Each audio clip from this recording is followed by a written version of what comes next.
안녕하세요. 말씀을 품고 말씀을 살아내는 바이블 1189 96째 날, 오늘은 레위기 4장입니다. 제사의 5가지 형태 중 번제, 소제, 화목제에 이어서 4장은 속죄제에 관한 내용이 이어지는데요. 이스라엘의 5대 제사 중 앞서 살펴봤던 번제와 소제, 화목제는 일반 제사라고 분류됩니다. 기본적으로 강제성을 띠지 않고 자발적으로 드리는 제사이기 때문이죠. 하지만 속죄제와 속건제는 특수제사라고 부르는데, 이 두 제사는 죄를 지었을 경우나 남에게 피해를 끼쳤을 경우에 반드시 의무적으로 드려야 하는 제사이기 때문입니다. 4장은 1절과 2절 속죄제를 드려야 하는 상황은 어떤 상황인지 설명해 주고 난 뒤에 3절부터 어떻게 이 속죄제를 드려야 하는지 이야기하는데, 그 이야기가 5장까지 이어집니다. 4장에는 이 속죄제를 드려야 하는 사람이 누구인지에 따라 4가지로 구분되는데요. 첫째, 대제사장일 경우에, 둘째, 회중일 경우에, 셋째, 족장일 경우에, 넷째, 평민일 경우 그 제물을 어떻게 다르게 드리고 그 피를 처리할 것인지 설명합니다. 대제사장과 온 회중은 숫송아지를 제물로 드리고요. 족장은 순염소를, 일반 백성들은 암염소나 어린 양을 드리게 됩니다. 우선 속죄제를 드려야 하는 상황이 어떤 상황인지 살펴보면 하나님이 지키라고 주신 계명을 어긴 경우입니다. 2절을 세 번역으로 보세요.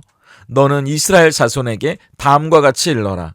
어떤 사람이 실수로 잘못을 저질러 나 주가 하지 말라고 명한 것을 하나라도 어겼으면 다음과 같이 하여야 한다. 고의적으로 일부러 그 계명을 어긴 것이 아니고요. 하나님의 계명을 알지만 의도치 않게 어겼거나 자기가 한 행동이 하나님의 계명을 어기는 것인지 모르고 잘못을 행했다가 나중에 그것이 죄였다는 것을 깨달으면 속죄제를 드리라고 이야기합니다. 알면서도 고의적으로 하나님을 적대시하면서 오만한 태도로 죄를 짓는 것은 속죄제에 해당이 되지 않습니다. 나도 모르게 실수로 계명을 어겼거나 연약한 인간이기 때문에 어쩔 수 없이 내 마음과 달리 그 계명을 어겼을 경우에 나중에라도 그 죄를 깨닫게 되면 속죄제를 드리게 되는 거예요. 그런데 생각해 보세요. 여기 보니까 실수로 잘못을 저지를 때라고 되어 있잖아요. 그런데 저를 포함해서 우리들 대다수는 이런 경우에 미안해, 내가 실수였어 라거나 나도 어쩔 수 없는 상황이었어 라는 식으로 변명을 하는 경우가 많지 않나 싶은 겁니다. 하지만 하나님이 요구하시는 건 변명이 아니라 그걸 정말로 죄를 여기는지, 그리고 그 죄를 뉘우치고 있는지 우리 마음에 진실한 고백을 원하신다는 겁니다. 중요한 건 변명이 아니라 진심 어린 죄의 고백이라는 거죠. 14절을 보세요. 그 범한 죄를 깨달으면 회중은 숫송아지를 속죄제로 드릴지니 그것을 회막 앞으로 끌어다가, 23절도 보세요. 그가 범한 죄를 누가 그에게 깨우쳐주면 그는 흠없는 순염소를 예물로 가져다가. 우리는 누구나 실수를 합니다. 잘못을 저지르고 죄를 짓습니다. 이 세상에 죄를 짓지 않고 실수하지 않는 사람이 어디 있겠어요? 안타깝고 부끄럽지만 저도 수많은 실수와 죄 가운데 살아갑니다. 그런데 속죄제는 그 죄를 어쩔 수 없었다는 식으로 연약한 인간이면 다 그런 죄는 짓고 사는 건 아니냐고 적반하장의 태도를 보이는 것이 아니라 나의 실수가 잘못이고 하나님 앞에서 죄였다는 것을 솔직히 고백하는 것이 중요하다고 이야기합니다. 그런데 우리는 남의 잘못에는 기필코 사과를 받아내려고 하지만 나의 잘못에는 끝까지 미안하다고 진심으로 사과하거나 인정하지 못하는 사람들을 많이 보게 됩니다. 사람들은 그걸 마지막 자존심이라고 생각할지 모르겠지만 성경은 그렇게 이야기하지 않아요. 자기 죄를 깨닫지 못하는 무지이고 그것을 인정하지 않으려는 어리석음에 불과하다고 말합니다. 제사를 드린다는 게 무슨 의미인가요? 주권이 하나님께 있다는 걸 인정하는 거잖아요. 용서의 주권을 하나님께 올려드리는 겁니다. 속죄제는 하나님이 우리의 연약함을 용서해 주시는 거지, 우리가 스스로의 연약함을 자기 합리화할 권리, 우리가 자신의 연약함에 스스로 면죄부를 줄 권리는 없다는 걸 보여줍니다. 우리가 해야 할 것은 진실한 자기 고백과 하나님 앞에서 그 잘못을 책임지려는 자세라는 거죠. 그래서 이어지는 3절부터는 속죄제를 드리는 주체가 대제사장일 경우와 온 회중일 경우, 족장일 경우와 일반 백성일 경우를 나누어 설명하는데요. 대제사장이 죄를 지었을 경우를 예를 들어볼게요. 제물은 숫송아지입니다. 정확히는 숫소인데요. 대제사장은 이스라엘의 예배를 담당하는 가장 중요한 사람이기 때문에 그가 죄를 지으면 가장 비싼 제물이 드려져야 하는 겁니다. 대제사장은 자기의 죄 때문에 죽어야 할 소의 머리에 안수하고요. 그 제물을 잡은 뒤에 특이한 건 다른 제사 같은 경우에는 제단에 그 피를 뿌리고 마는데 대제사장의 죄일 경우에는 그 피를 가지고 성소 안으로 들어간다는 거예요. 5절을 보세요. 기름 부음을 받은 제사장은 그 숫송아지의 피를 가지고 회막에 들어가서 그리고 손가락에 피를 찍어 지성소의 휘장에 7번 그 피를 뿌립니다. 그리고 휘장 앞에 놓여진 분향단의 뿔에 그 피를 바르고 나와서 성소의 입구가 되는 문 앞 번제단 주변에 그 피를 쏟아버리게 되죠.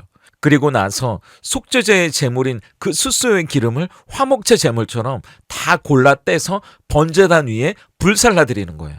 그리고 화목제 같은 경우에는 나머지 고기들을 나누어 먹었잖아요. 하지만 속죄제의 경우에는 대제사장의 죄 때문에 드리는 제물은 나머지를 진 바깥으로 가지고 나가서 재 버리는 곳에 다 태워버리라고 말씀하십니다.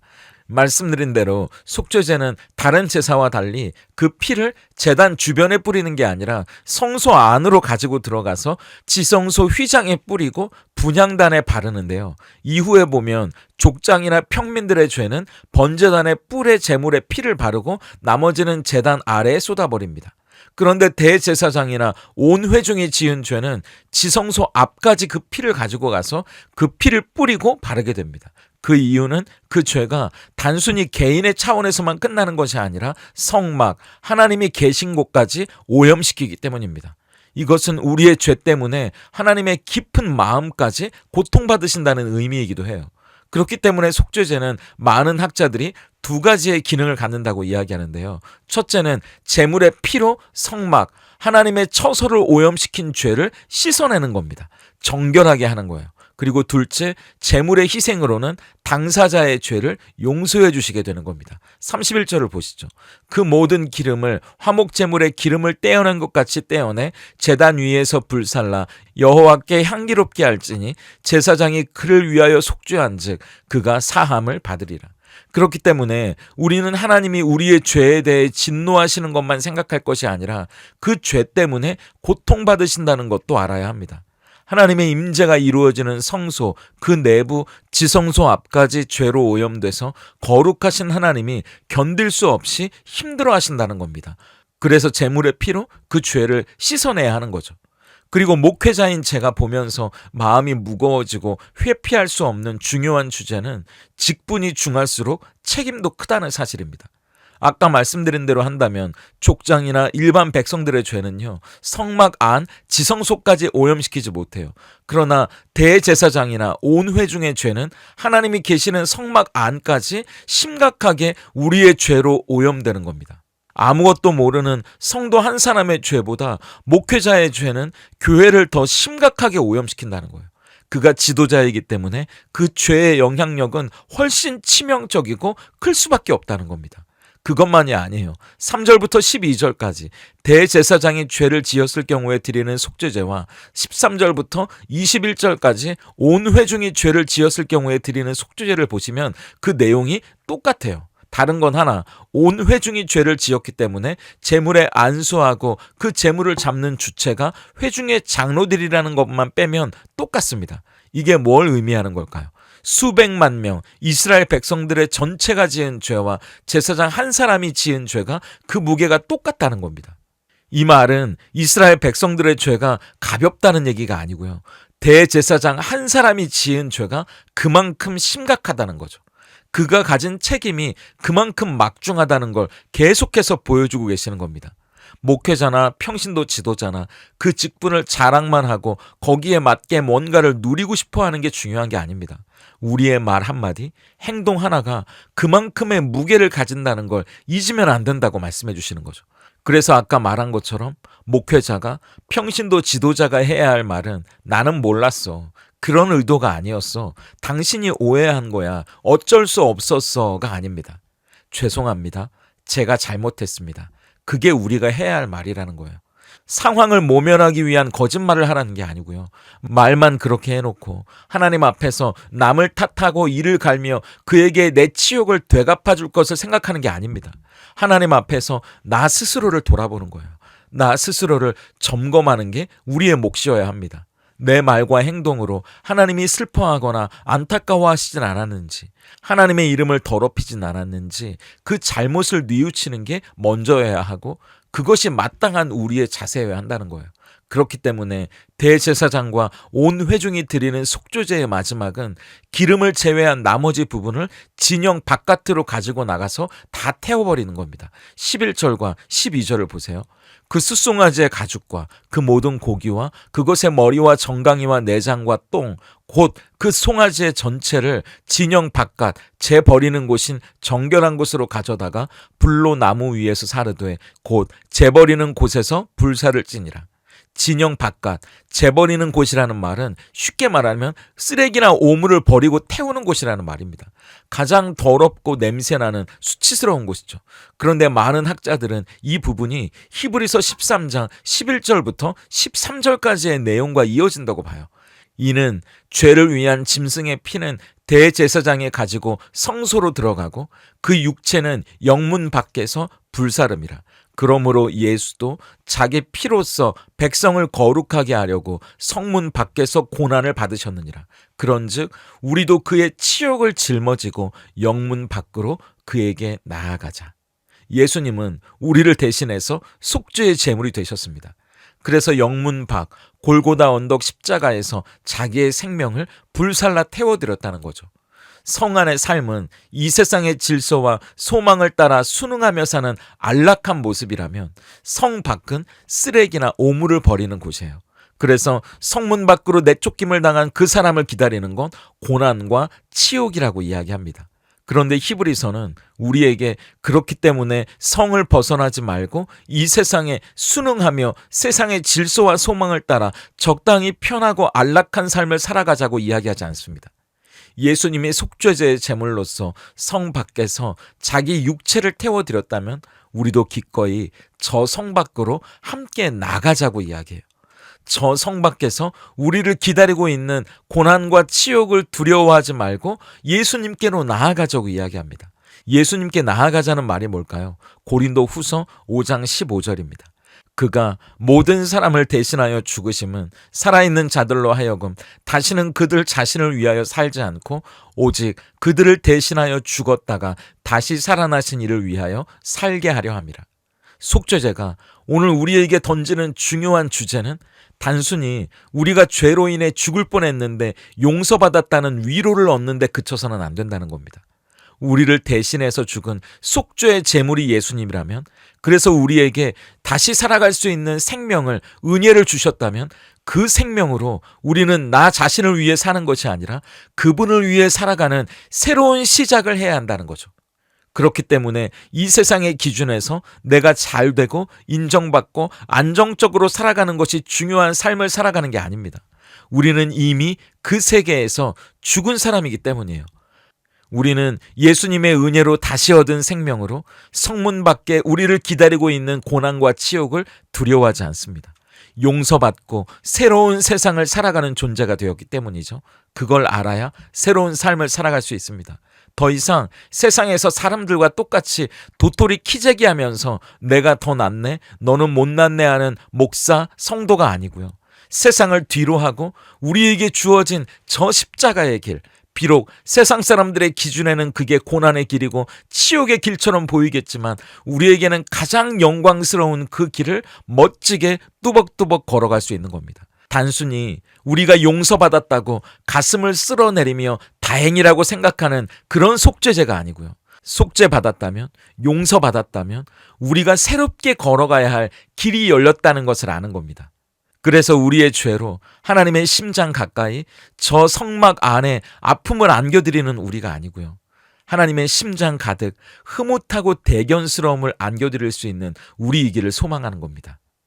속죄제는 제물이 되신 예수님의 피로 하나님의 아픔을 씻고 우리에게 주어지는 아름다운 용서입니다. 그래서 우리는 용서받고 새로운 기회를 얻게 됐습니다. 우리를 위해 살지 않고 예수님을 위해 살아갈 수 있는 새로운 기회 말이죠.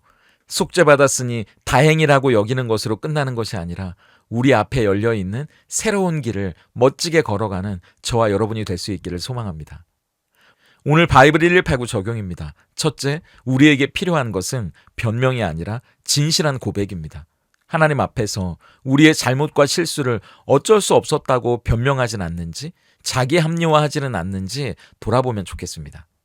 죄의 무게는 직분이 클수록 더 막중하다고 했잖아요.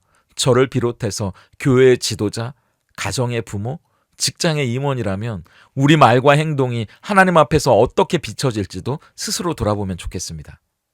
둘째, 속죄는 새로운 삶을 시작하게 해주는 기회입니다.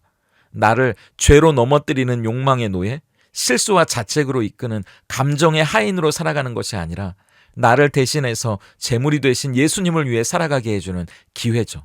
오늘 내 욕망과 감정이 아니라 예수님을 위해 살아가는 삶이 무엇일지 실천해보는 하루가 되면 좋겠습니다. 함께 기도하겠습니다. 내가 거룩하니 너희도 거룩하라 말씀하시는 하나님, 거룩하여 어떤 흠도 없으신 하나님께서 우리의 죄와 허물, 잘못과 실수 때문에 고통 가운데 계시며 안타까워하신다는 것을 잊지 않기를 소망합니다.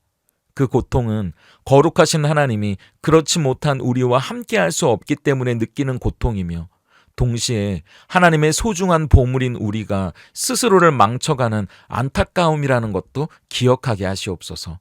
그러므로 먼저 우리 스스로를 돌아보기 원합니다.